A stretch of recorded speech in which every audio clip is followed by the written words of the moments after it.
Ladies and gentlemen, boys and girls, welcome to Fenway Park. 1900s, the rich history of the Boston Red Sox starts with none other than Cy Young. He was the only pitcher in baseball's first 100 years to win 500 games.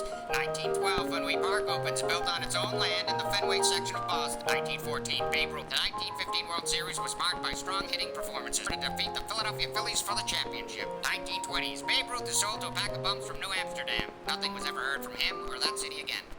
1930s, Tom occupies the team. 1939, Ted Williams, considered by many to be the greatest hitter to ever play the game of baseball, joins the Red Sox.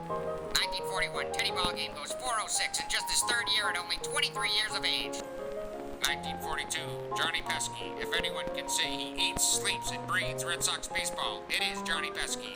1953, a record-breaking day giving new meaning to the term seventh inning stretch. The Red Sox scored 17 runs in one inning against the 1961, a highly touted rookie from Long Island stepped into the hallowed 1964, Tony Caligliaro. He was a hometown hero with a home run swing and a Hollywood handsome face. The Sox fighting for their first pennant in 21 years. Cal Yastrzemski picked up his team, placed it squarely on his back, and carried them to the impossible dream. That was 1967. 1970. It all began just 2 miles from here, 1325 Commonwealth Ave. 5 friends shacked up in this 2-bedroom apartment in the summer of 1970. They ate bologna, had a Great Dane, and watched Mel Brooks movies. The rest, as they say, is history. Hey, Boston! 1970, the band travels down to NYC to kick some Yankee ass and put a show on for Clive Davis at Max's Kansas City. The next day, they get a record deal.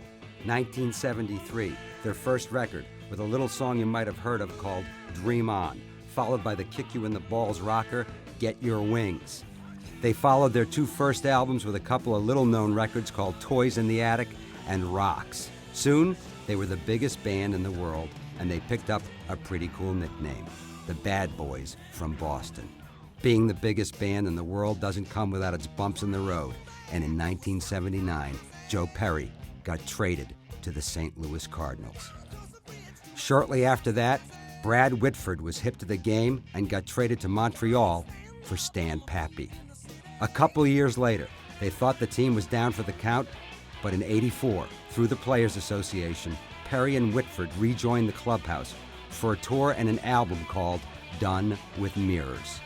1985, they made a small dent in the musical landscape when they teamed up with a couple of kids from Queens and started a whole new genre of music. After rigorous training sessions and batting practice, the band resurfaces with 1987's Permanent Vacation. Platinum, baby. A couple more small albums, Pump and Get a Grip, follow, to bring these guys back to becoming the biggest fucking band in the world. Again.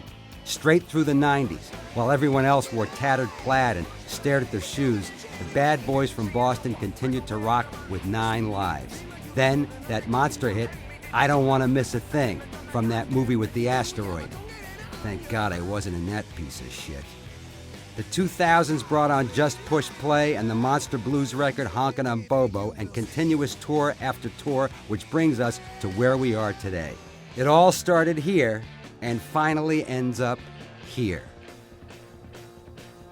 So the real question is, are you ready to get off your fat, rich, lazy asses and cheer for the greatest American rock band ever, playing here live in Fenway? Ladies and gentlemen, Aerosmith.